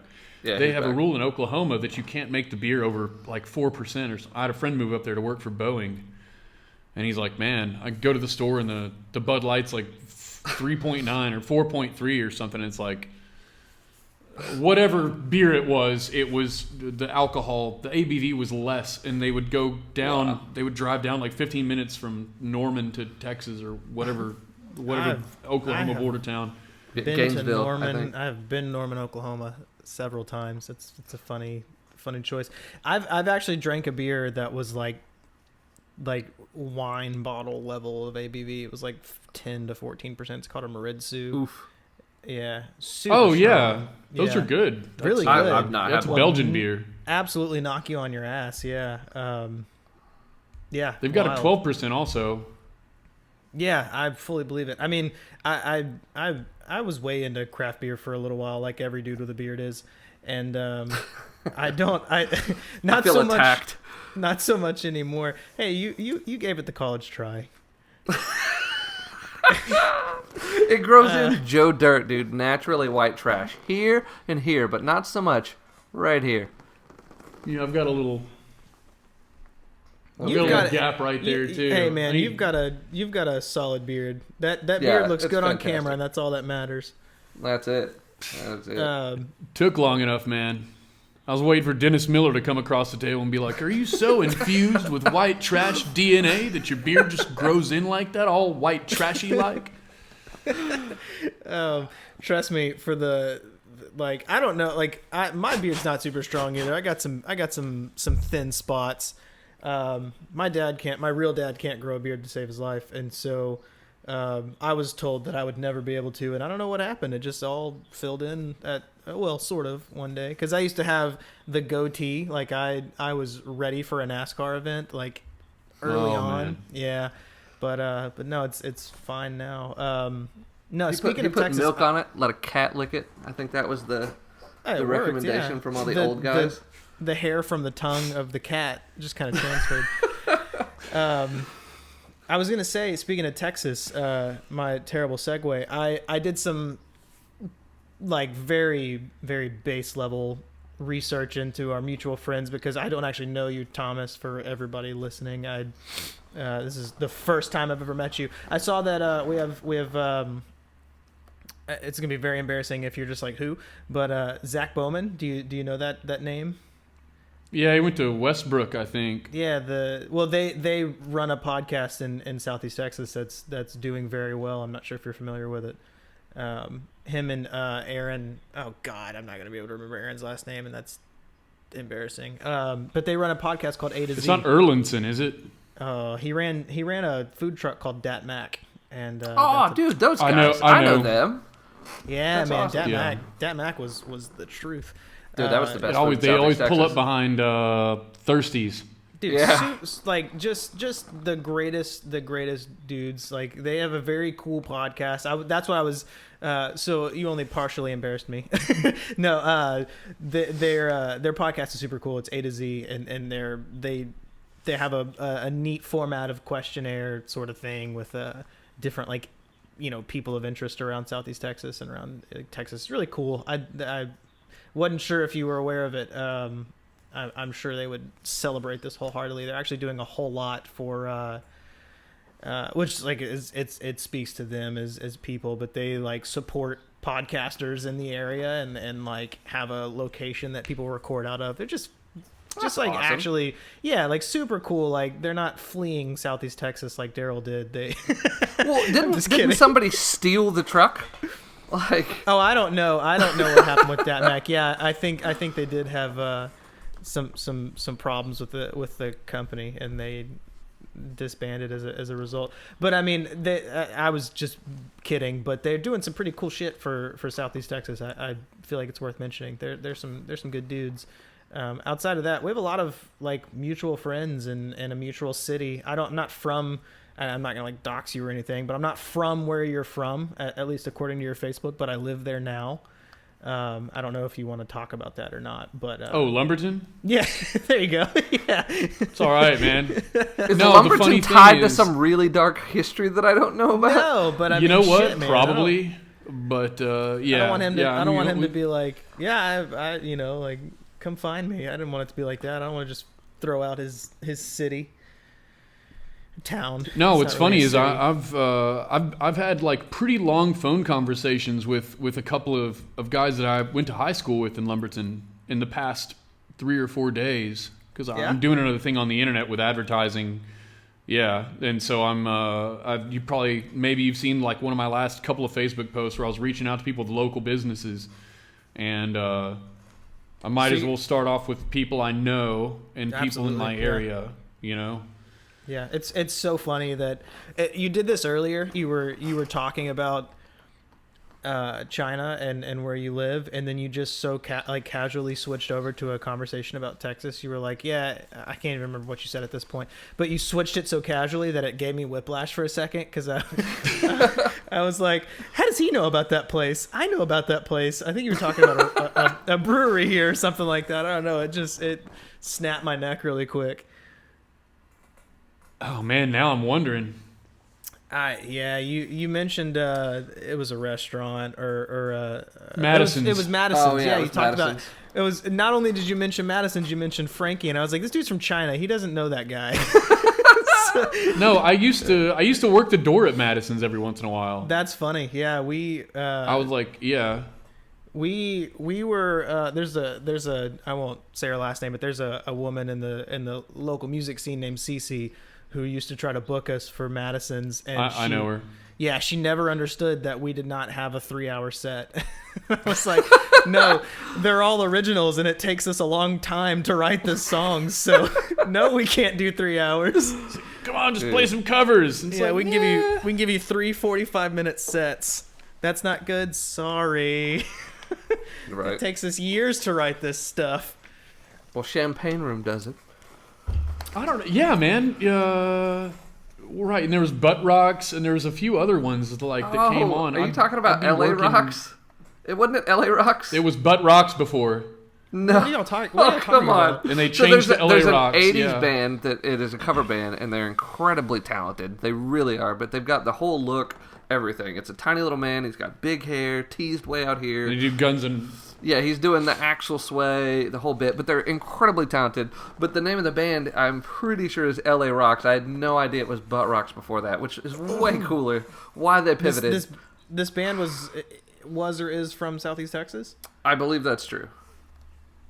Wild. I've never heard this. You'd have to ask, if you know Robert, ask Robert up at Madison's. He'll be able to tell you, because he's been there since I've been there. I want to say they played there like a couple of weeks ago. Why would you know that? I don't know, man. Yeah, you're a Southeast Texas expat. You're not supposed to know that. You can take the trash out of the bag. What is it? I don't know. You're not allowed to. Oh, I thought you were gonna make sense for that's why. Yeah. I was like, yeah, and then you just. Jokes. How do you? So you two went to school together. I think. Nope. You Yeah. told me. No, liar. What? Wait. Nederland? What? Lumberton? No. You and I went to college together. To college. You Sorry. mook. Yeah. Yeah, he was asking about you and I, Powers. He was like, you guys went to school together. And I'm like, yeah, we went to college together. Oh, I thought you meant I think school. I hear high school. I'm like, you're not from Lumberton, but yeah, I met you at Lamar, and then that's how the sprint happened. Yeah, no. Oh, so you two were together at Sprint. That's good. Yeah, well, we know each other from like several different swim lanes and didn't even realize it. Like Sigma Phi Epsilon, Lamar University just kind of as a whole, and then Sprint, working phones and T-Mobile and all other really trash bag jobs. Yeah, I don't know, man. I can't even pinpoint when I met you, brother. I don't even know. Me neither. I thought it was Sprint for a minute, but I thought Lamar was. I didn't know if Lamar was first or Sprint was first, but I think I started working with you at Sprint because I'd met you at Lamar. And I was looking. Yeah. I think I'd been working at a Verizon place in Lumberton, and I was starting to live at the dorms, and I was looking for a place where I could drive back and forth without going all the way to Lumberton, between Lumberton and Lamar. Yeah, and, living there. That sounds really familiar. And you were like, "Oh yeah, come down on what was it, Twin City Highway or whatever. Right next to the HEB, there's that little shopping center." Yeah. Oh, and dude. you were like, "Come on I through forgot to." all about that, man. That is. And talking then we about got into the whole in spree kick. Right there by in HEB Nederland? on Twin City? Yeah. Yeah. Yeah, there Weird. used to be a Sprint store there, and he and I worked there for I quite some fully time. remember. This Yeah. fool I think it was, came Next to Gen work Wireless. in a Gumby costume one Halloween. Gumby. Dude, I put that on. Actually, I put that on after we'd closed and locked the doors, and it was like a ha-ha thing. Well, people would come by like 5 minutes late to pay their bill, and you'd just stand in a locked glass box staring out the Gumby mask, just shaking your head. Nope, sorry, bud. You're gonna have to do it on your own for now. Just Oh looking man, at I their don't think sad I went. faces. I don't think I went that far. But yeah, Sprint is the U.S. Postal Service of cellular services. Dude, when they acquired Nextel was fantastic, man. Everybody remembers the Chirpies. Everybody. the IDIN network. Oh, dude, right? CDMA. I could get probably not as nerdy as you two, or at least Daryl, but there was like a time when I was like, I had not that it makes me cool at all. I had a smartphone before smartphones, like before the iPhone was ever a thing. Palm Pilot. Dude, yes, man. Palm Trio 650, dude. I was all over that thing. I was a loved- BlackBerry guy. Yeah. So, that's let me never tell you drove into a BlackBerry. a really sad but funny story about a disgruntled cell phone worker. So before I was in retail, Ooh, that's nice. Before I was Sorry, in That's right, retail, baby. that's wild. Is that a Windows-based one or No, what? it's It's Android. Android base is what I meant. That's wild. Yeah, it's I think you might be one of like 6 users. Dude, yeah, seriously. Research in motion isn't even a thing anymore, right? Like We used to. no, it's not. We used to get my Korean company bought it. Okay. a long time ago, we used to. This is not related at all. We used to give my friend a ton of shit that Bill Gates was really pissed at him because they were keeping the Zune servers alive just for him. Because he was the only person that I ever knew with a Zune. Oh my god! It took everything in me just now to not repurpose one of those jokes for you having a BlackBerry. So take it. I don't use it very often. Yeah. Yeah, I was using it as a company phone for a while. I put my other SIM card in there because I didn't want to load down my iPhone with work stuff. Is the SIM card in it the size of a floppy disk? Like, no, man. It takes it's got one of those trays. I think it can take. It's a punch no, it just card takes system. a nano. It's one of those things that pulls out and it holds a nano and an SD card like in the same tray. yeah, I got you. But Daryl, yeah, right. I didn't mean to. Let me just stick this SD card in there. I didn't mean to derail your story, Daryl. Oh yeah, no. So I was just gonna tell a really, really bad story about how I was working at like a call center. This is way back in the day, and this chick wanted she'd called in. She used to call in like all the time, begging for like credits on her account. Like, oh, I just need to make one phone call, and at the time minutes were like a dime. So I was like, fine, it's whatever. And I got to know this person, and she ended up sending me like a topless photograph in snail mail because phones weren't like quite that good to be able to send pictures over the phone, and I wasn't gonna credit her account enough to send a picture anyway. So she was like, you know what, I'm just gonna send this to you in the mail. Oh Jesus! I'm glad you and Ashlyn are engaged. I didn't know nudes happened before. Oh man! Before Snapchat, I know. Man, Polaroids, man. Polaroids were the original Snapchat. that's They right. had to No have paper been. trail. Just saying, I just man, got back in the into day. I just got into film photography recently. A really good friend of mine gifted me an old Canon camera, and I totally missed the boat. It sucks because like I fully paid like $30 to have a roll of film processed, and I sincerely remember I sincerely remember when it was like $6 in beef jerky or whatever. Not even that. I remember it was like $5 film rolls, right? At like 1 hour photos. Yeah, Not anymore. It's fair to point out that Chris is actually an incredibly talented photographer who used to be a professional photographer. So let's go on record as saying that he's no fucking amateur. Like, this is not his first rodeo. He just got into a different medium. The Peter McKinnon of Southeast Texas. I'm serious, dude. This guy, man, he underplays it a bunch, but he's incredibly talented. He shoots weddings. He shoots senior pictures and stuff like that. I don't anymore. I do favors to friends now. It's actually the biggest con that I've ever grifted, because like a lot of my friends, like if I want to gift somebody something, I just gift them some time. I just like take pictures for them. In reality, I'm not out of pocket very much. Like I have a really good friend. He's from Galveston, and I met him by chance, which in a way is not really super important, but that sounded weird. I did some marketing. Like he needed marketing. I did some like video work for him. But anyway, that dude got married in this amazing place in Arkansas, Eureka Springs, and if you're not familiar with it, Google it. It's like Galveston in the mountains. It's incredible. But he got married in this crazy chapel and asked me to photograph it, and I was just like, yeah, man. I was like, pay for my gas and my travel, like put me in a room or whatever. So he puts me in like the nicest, like most centrally located room in this cute little town in the mountains, like literally Hallmark town in the mountains. Puts us in this amazing spot in the middle. Make sure I have a place to park my stupid truck that I don't need to own, so I don't have to like, drive in this tiny little town, and just like totally like took care of us. And in exchange, I gifted him like a photographed wedding. And like I said, it's like the great, to me, you know, it's like the coolest thing I can do, but it's actually super simple and I don't have to like really, you know, all I have to do is make sure I don't screw it up at this point, which I've done so many weddings now. I absolutely hate them. I don't like doing weddings, but I will do them for friends. And like I said, it's a great grift, man. Because I give them like, you know, like all you have to do is marginally care a little more, and then your friends are like, "Wow, what a nice thing you did for me," and I'm like, "Yeah, it didn't cost me a dime." yeah, fine. And I've seen the images; they're really good too. Like they're top notch. Like, and I will say he edits an incredible venue. That was look, I did it. I did do it for money, and I wasn't run out of town, so I mean, I'm at least okay at it. So, you know, I don't, and you take care of your boys. So I always like, you know, I go a little extra mile for my friends, but at the end of the day, like I said, it doesn't come out of my pocket. So, great way, you know, learn some sort of marketable skill, and then you can give it to people for free. I mean, there you go. Yeah.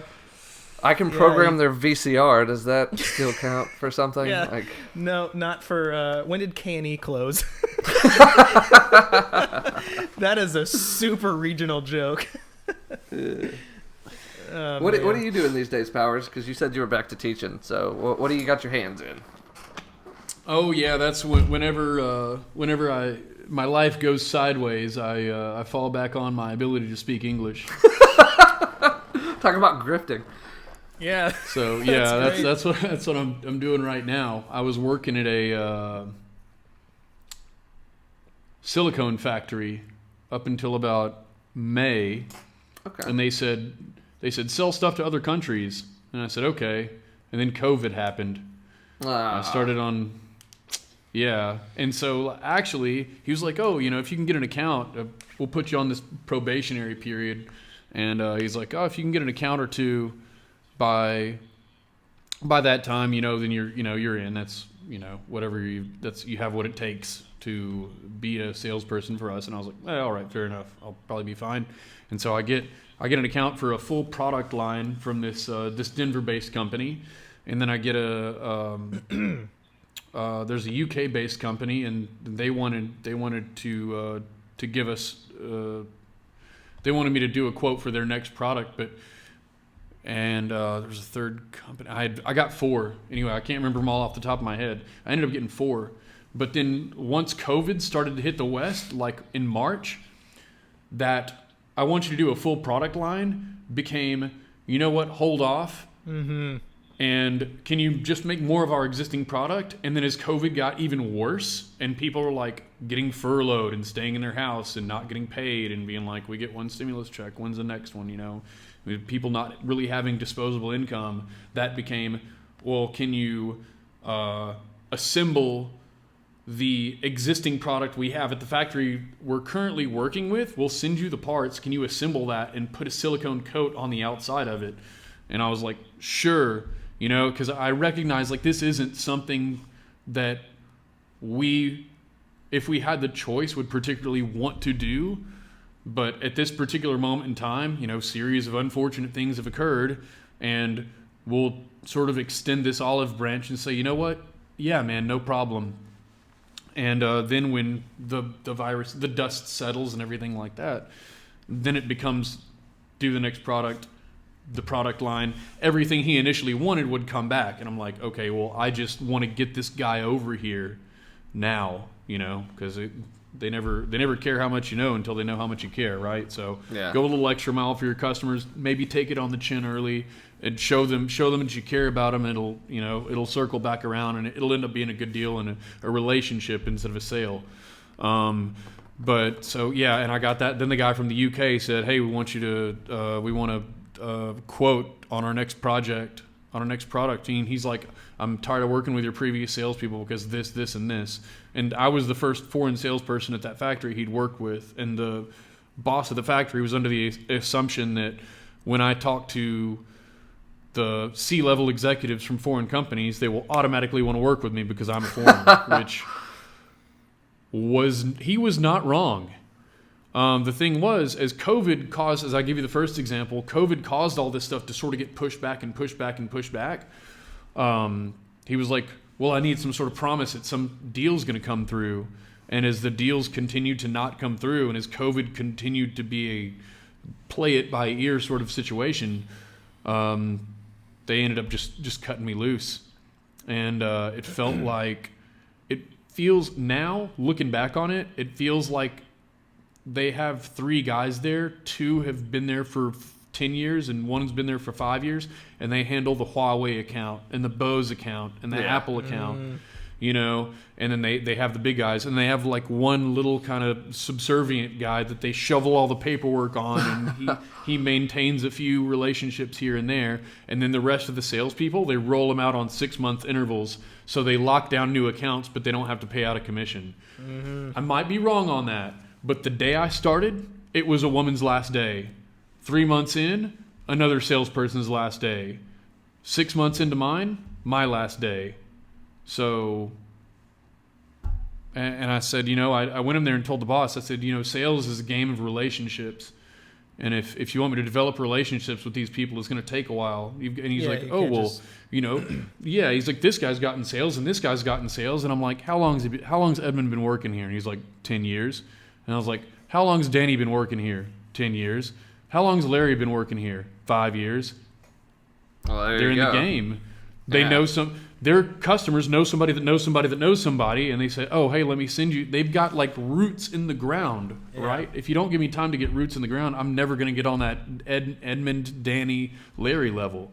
So, and he was like, you know, meh. And I was like, all right, man. It's one of those things where I think he may have gotten painted into the corner as well, because he asked like what previous sales experience I had, and I was like, Verizon, AT&T, you know, all the sales I've done, and I actually got up into like doing marketing activities and doing things beyond the sales floor when I was at AT&T, and I listed all that, and he was like, okay, but when the other partners who owned the factory, they were looking at my employment history, they could only see what I'd done in China, which was EF, teaching English, a craft brewery for like 6 months, and then like a Montessori school where there's like, you know, little kids, and then a high school where I was teaching like college prep for students to go abroad. But anyway, they're like, so they're mad that I hired a teacher as a sales guy, and I'm like, whoa.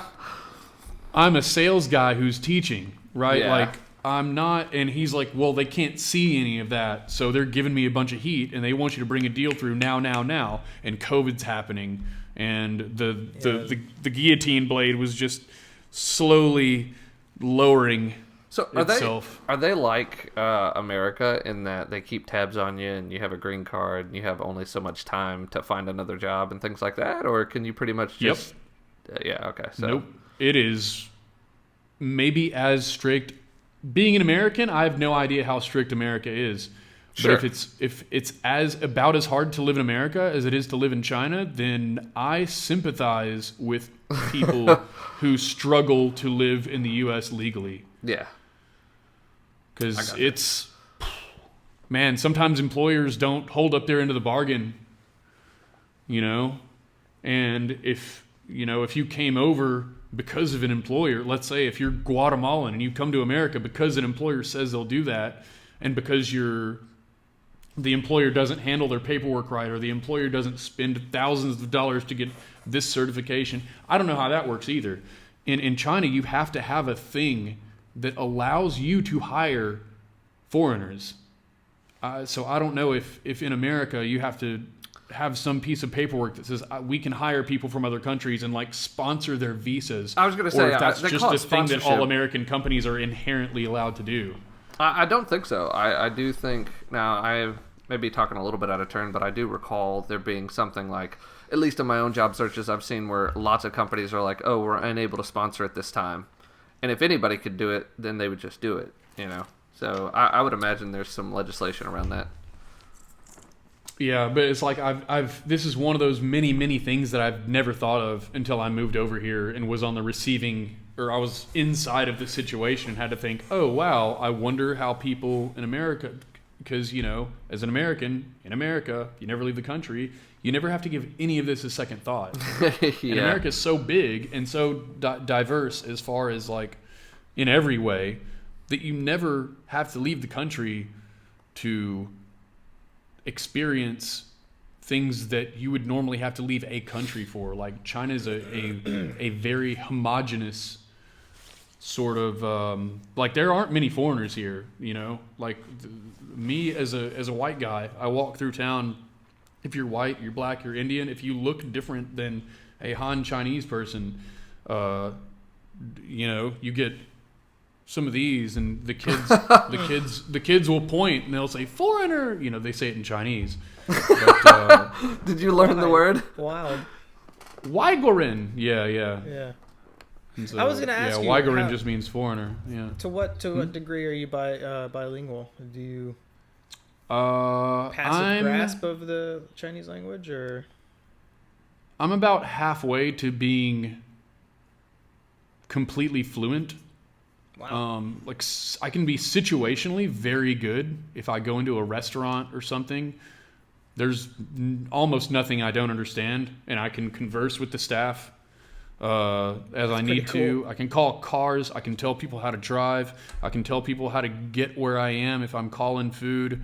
But and I can like introduce myself and like give some information. I can get through probably the first 5-10 minutes of conversation with a new person. But once it gets into, people ask me about like, a few months ago, people were asking me about like the election and, you know, did you vote and stuff? And I had to learn the word for vote. And I'm like, what? And sometimes new wild. stuff. Yeah, new stuff comes in, and I have to learn the words as I'm having the conversation with that person, and like pulling up my dictionary and stuff. But So is there like a certain phrase you crutch on a lot, like a Ooh, good Like- question. like in Spanish? I'm not bilingual at all, but in Spanish, "como se dice" is how do you say, and then how do you can- say? Yeah, and so is there anything like that you kind of like pull out when you Well, need to be like, in I guess you don't really in have Chinese, that, yeah, I guess you don't have that luxury all that often. yeah, in Chinese, you know, como se dice would be 怎么说. And if you ask someone how to say something, they're only going to understand Chinese, and you won't Right, be able to be yeah. like 怎么说 butter or 怎么说 guitar or 怎么You're说like you're an idiot. dinner. Yeah, Yeah, and they're like, eh? yeah. I'm So, guessing your girl's bilingual. Oh yeah. She is fluent in English. And a lot of the time, if we try to speak Chinese, I'll trip up and switch back to English, and then that's the end of us speaking Chinese, you know, because I was like, well, you know, dun dun dun dun dun. That's all I got. And so it's just, yeah, it's English from there. But I try to put myself in more situations where I'm around people who can't speak English, which is quite hard in a school because they speak English, you know. Yeah. Some teach English. I mean, it ain't perfect, but they can communicate. And so, like, normally it's the HR lady that I talk to, or I'll 'Cause of the go curses. out in town, and I'll go to restaurants, or I'll go to, and you know, funnily enough, I have to eat, or and I'll end up talking, if I need to talk to people who can't speak English. 9 times out of 10, it's going to be at a restaurant. But I used to I should do this more. I don't do it anymore. But I used to just walk through the mall and duck into a random store and try to talk to the person, because, you know, you don't want to take up people's time. But if people are at work, I'm like, where can I go where the people will be thankful that someone is just coming to talk to them? And I'm like, let me walk through the mall. You know, people will be like, "Oh, Leah, let me get you some tea and whatever," you know, and I'll have a conversation with them for a couple of minutes where I'm basically just practicing my Chinese, and that was the first year or two for me here, and that's I got funny. a lot done. Yeah, that was because I mean, obviously, like my second language was Spanish, or my attempt at a second language was Spanish, and it's super prevalent in Southeast Texas, you know, as you know, and so. It was always weird. It's funny that you say, like, I'm not, you know, I don't want to, like, put anybody out by, you know, practicing my ABCs in Chinese or whatever. But that's a funny way to put it, because it's like that's why I never practiced with, like, you know, like at a restaurant or whatever, because I was like, I'm not going to make you my project. Like, I'm not going to subject you to my my shitty Spanish speaking skill. That's funny. Yeah, especially if they can speak English, then it's like, Why? What is with this charade? What are we doing? Well, I think it'd be funny if you got good enough that they couldn't tell right off the bat that you were just practicing, but they'd think it was weird that you keep asking where the bathroom is. ¿Dónde está el baño? What is this? So what's the Lesson cuisine 3. like? I mean, I hate to keep giving you the third degree powers, but I mean, come on, like you definitely have the coolest story of the three of us for now. So that's what I'm here for, man. That's the beauty of me wanting to sort of podcast and talk to other people. That is, if we're short for topics, people can just swivel around to me and say, hey, well, I mean, I'm the safety net, right? Yeah, well, I mean, okay, so we can definitely go back to us, but I have to know, what's the food like? What's the food sitch? It is totally different than you would think. Deep too. Yeah, I want to know what your comfort food is. I want to know. I'm fully subscribed to this. Let's go into this.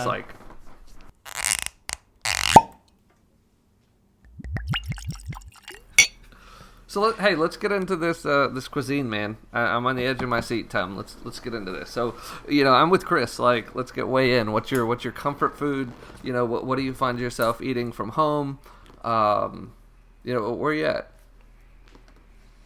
Well, if you're asking about Chinese food, it's nothing like you think, because we've got American Chinese food. Yeah. And I like to think of the United States as the fantasy draft of cuisine. We looked at Italy and we said, yeah, we'll take that. We looked at Mexico and said, we'll take that, add some cheese.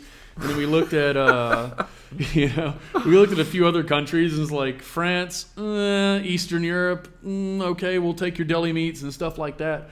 And then you get to China and it's like, yeah, we're just going to make something up. Because, I got over here and I was like, what is, and I was at oh yeah, I'll eat anything. And they're like, anything? They brought me, on the first work dinner, and they roll a plate of chicken feet out in front of me. And I said, okay. Well. And I put the chicken foot in my mouth, and I felt a little claw scratch my tongue. And I bit down into bone, and I think a little bit of skin came off. And I said, this just isn't worth it. Just from a... it doesn't really have a taste, so it can't taste that bad. But I'm like, just if I was an apex predator, right, and I'm going after humans, what part of the human am I not going to really bother with? Right, hands and feet. Certainly not the elbow. Yeah.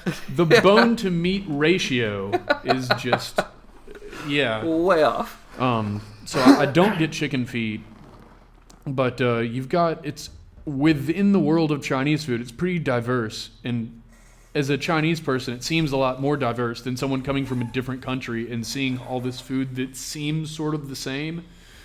Because you've got wontons, you get fried wontons, you got wonton soup. And I could go full Bubba Gump on this thing. And then you've got pork. You got pork belly. Everything's made with pork, and it's a lot of vegetables. I ate way more vegetables than I ever thought about eating in America. What's their spice palette like? Do what? What's their spice palette like? A lot of garlic. It goes from no garlic. Truckloads of garlic. It's probably the number one per capita. Nothing wrong with that. That sounds amazing. No, I love garlic. So yeah, I love it, man. And if everybody's eating garlic, then it's not as much of a deterrent. Yeah. No, it's time for one of those makeout sessions to roll around. Everybody's on the garlic train. Yeah, I love a thing called Hong Shao Rou, which is pork belly, and they slow cook it. And it's basically mostly fat with some pork belly, and we've got a green beans and eggplant dish, and that's got a bunch of garlic and some chilies. This is Hunan food, which comes from a central area of China. And those are the things I find myself liking the most. What I eat the most is dumplings, which dumplings are pretty famous in the Beijing area, which they call Dongbei. Dong is east, Bei is north.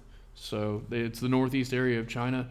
And I go to dumpling places and you got beef and garlic, dumplings. You got like lamb dumplings, shrimp dumplings. Bubba Gump again, and let's see. But it's a lot of carbs, man. If you're like over here trying to do keto or something, it's damn near impossible. It's got to be impossible, yeah. You got rice in every meal, like either rice or noodles and soup. And then you come down to Guangdong, like where I am, the food that's native to this area is there are a lot of soups, and it's a lot of bland stuff. And the soup is basically like bones with a little bit of meat like hanging bone broth. on, to like water. Which I'm not a big fan of. Like if I'm gonna do a soup, I don't really do the soup over here because it's like water with lettuce floating in it, or water with spinach floating in it, or water with some bones floating in it. And I'm like, I'd much rather have like a lobster bisque or a baked potato soup, or like a clam chowder. Like soup that eats like a meal. What about food from home? Do you get your hands on like a bag of Doritos or something? Like what do you get from home? Well, Mona's learned how to make guacamole, so we do a lot of that. We do a lot of guac. I found a lady in Shanghai that does Mexican food, and I found a guy. Kind of stumbled upon. I guess he moved to Huizhou, and we all met him. But found a guy down here who does British food. It's like little pot pies, and he does he does like sausages and meats, and he does steak, pork belly. He's a butcher. Yeah, so that any sounds awesome. meat related thing, and he's starting to go in it. What I'm trying to do is get boudin going on over here, dude. Oh yes. man, I bet you boudin with like a true Chinese flair, probably so good. That would be because they love rice. Yeah, and here we have year-round crawfish season. Pretty much, dude. So they eat crawfish? I ate barbecued oysters like 5 days. Dude, xiaolonxia, man. Dude, little dragon shrimp Little is dragon what they call shrimp. it. Really interesting. Yeah, so lobster is dragon shrimp, and crawfish is little dragon shrimp. That's super cool. Now, do you have like a bag of what's the fry the damn seasoning, Chris? Like Slappy Mama, but Textroy. not. Yeah, like Textroy, Yeah, but like it's crab crawfish. boil.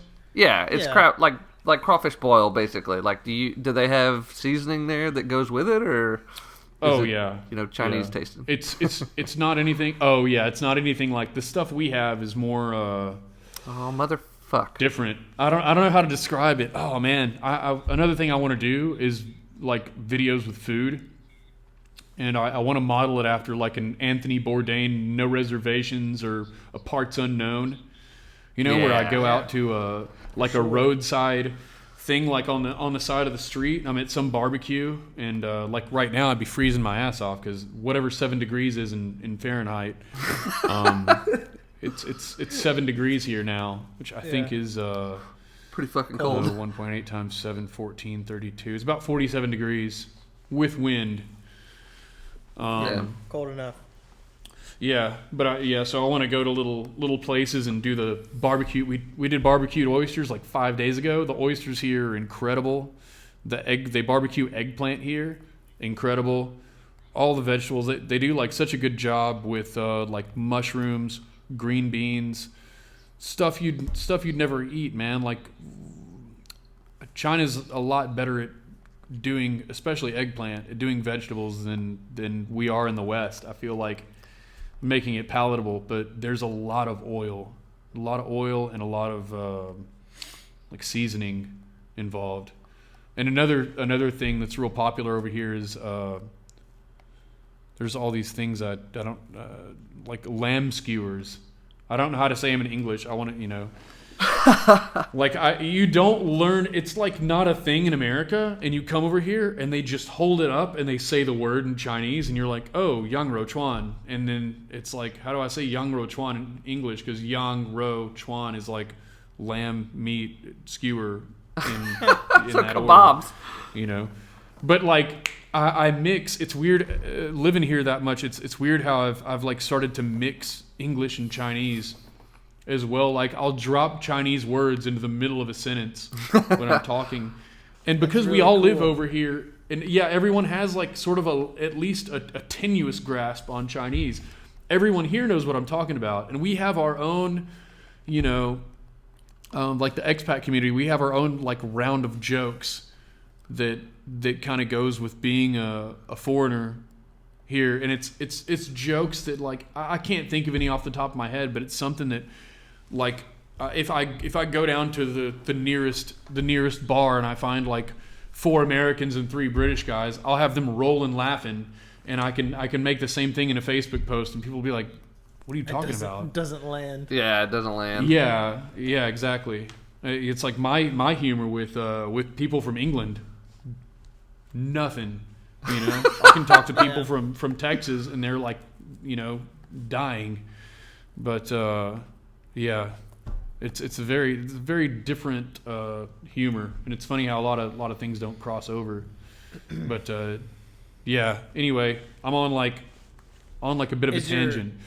Is your do you, if you're just like craving American cuisine, which is honestly like a bastardization of many other cultural cuisines, like I know that like hamburgers and hot dogs and stuff are like what we're known for, which is super basic, I'm sure. But like if you're jonesing for something comforting and back home or whatever, what do you go for?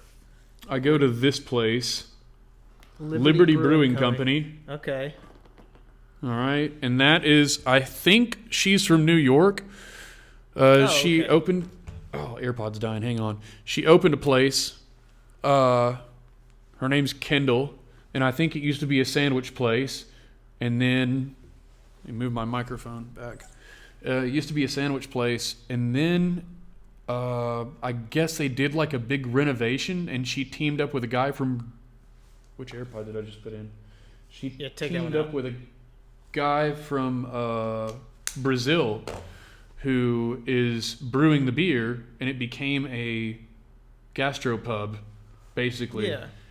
And they have this, like, when you open the menu, it has, like, the Nashville burger, which has, like, caramelized onions and cheddar cheese and, like, a spoonful of chili on there or something like that. And it's like a pork chop or like a grilled chicken patty or something like that. And then you got, like, the Houston burger, which is like Angus beef and chili and some jalapenos and like jack cheese and something like that. And then you got like the Vegas burger, which is like a fried egg and like maybe a scoop of guacamole or something like.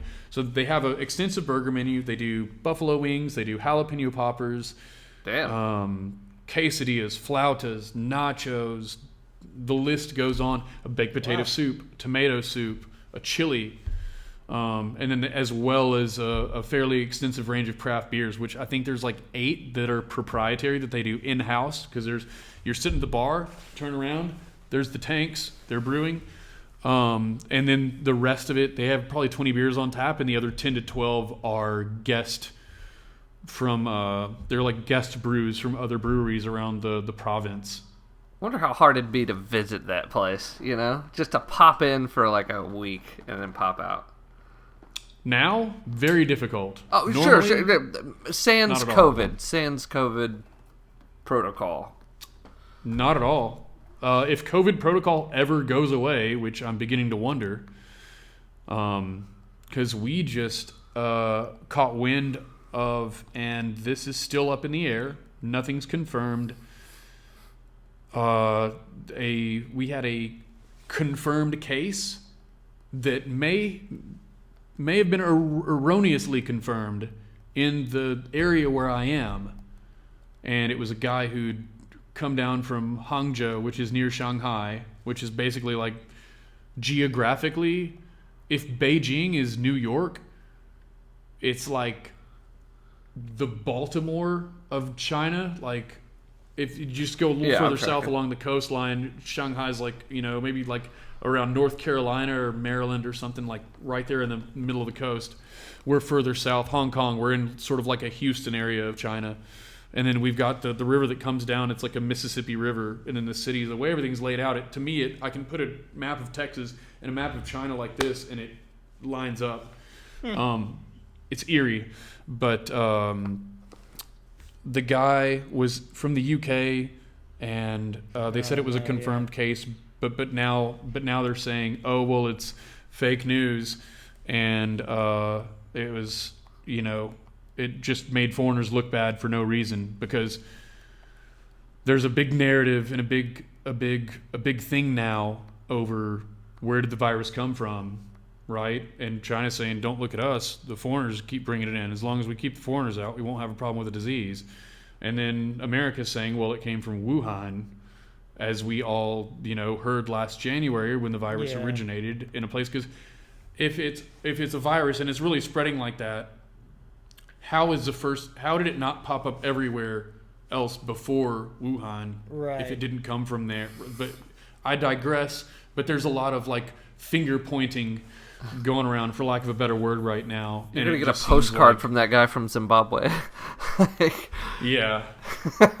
And anyway, so it's very sort of convenient timing that it's going to throw a wrench in. Chinese New Year is the largest travel holiday on earth, because damn near everyone goes somewhere. At least 90% of people travel on Chinese New Year, and it's huge. So it's sort of convenient that pops up and puts everyone on alert right before a big travel holiday. It's almost as if to go, conspiracy theorists, maybe they want to pump the brakes on people traveling a little bit, so plant a seed of doubt, and yeah. So like I said, I don't know if COVID protocol is ever going to end. I mean, and that sounds shitty to say, but who thought it would be going on this long? Yeah, exactly. Yeah. Well, my point was going to be just that it would be super cool to pop in there. What about McDonald's? Do you have, because you're next to kind of a semi-big city, do you have any Walmart, McDonald's, what you got? Dude, we've got probably 50 McDonald's. They're everywhere. McDonald's and KFC is everywhere. We have. Does it taste the same? In mainland China, there are 2 Taco Bells. we have KFC and McDonald's everywhere. I think that's actually a thing. Taco Bell just doesn't. I know that Taco Bell just never worked in Mexico, for whatever reason. I don't know if it really worked anywhere else outside of the United States. But what's the name of the company that owns them? It's Fun Brands. Yum Brands. That's Yum them. Foods. Yeah. Yeah, they are. They've had one in Shanghai, I think, forever, and they put one in Shenzhen, and I think they're sort of That's one of the things that really puzzles me, because I love Beijing duck too. That's another thing. I like Beijing duck, and the way it comes, it's like a duck, and it's sliced thin, and you take your chopsticks out, and you take the piece of duck, and you dip it in this sauce, which is like that thick dark brown sauce they'll put on their food at the Vietnamese restaurant. Sure. They call it hoisin sauce. But if you go try to get the Chinese equivalent of it, it's not quite right. But this sauce is the stuff I'm thinking about whenever I go to those Vietnamese restaurants in Beaumont. The one next to Merrill Lynch and where kind of where Pier 1 used to be. It's over there by the AT&T store by Parkdale Mall. Yeah. Anyway, that brown sauce, you dip your duck in that sauce, and you put a couple cucumber spears and a couple pieces of shredded green onion, and you roll it up like a tortilla. I'm like, so you guys have the tortilla element, which this is almost like a sort of it's like a translucent, it's so thin. So you have the tortilla element. Obviously, China's totally cool with eating lettuce, totally cool with eating tomatoes, totally cool with onions. Cheese, we're getting there, but you can always just not put cheese on stuff, right? Beef, yes. So, I mean, what's in a taco? You got the tortilla, the lettuce, tomato, the onion, beef, cheese, take it or leave it. And you got Doritos are popular here, so the Doritos Locos taco should be popular here. You put all these foods together, and suddenly it's, suddenly it doesn't work. So I don't understand why Taco Bell wouldn't work, because it's like those ingredients work. So it looks suspiciously like a taco. One of the great mysteries of the universe. But I have a sneaking suspicion that Taco Bells will start popping up now. Maybe not quite as many as a KFC, but you'll be able to find one without going to one of 2 places in mainland China. Yeah, I'd venture to say there'll be at least 100 Yeah, there'd be at least 100 in mainland China in the next 5 years. I wouldn't be surprised at all. I would love a Chipotle to pop up. I would love a Krispy Kreme to pop up. Last time I went to Krispy Kreme Donuts was in the Philippines, and before that was in Tokyo.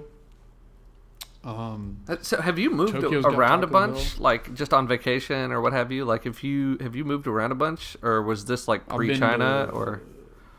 Oh, no. The first country, I've never left the United States, and the next logical progression for me was to move to another country. And so I never went to Canada, I never went to Mexico.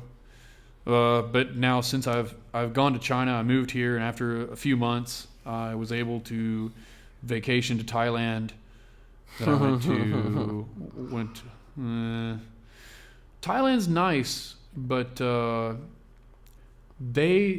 that is a finely tuned machine, and it's built for tourists to come in and get as much. Thailand is tourism, and I feel very sorry for them right now because they must be having a really hard time without it.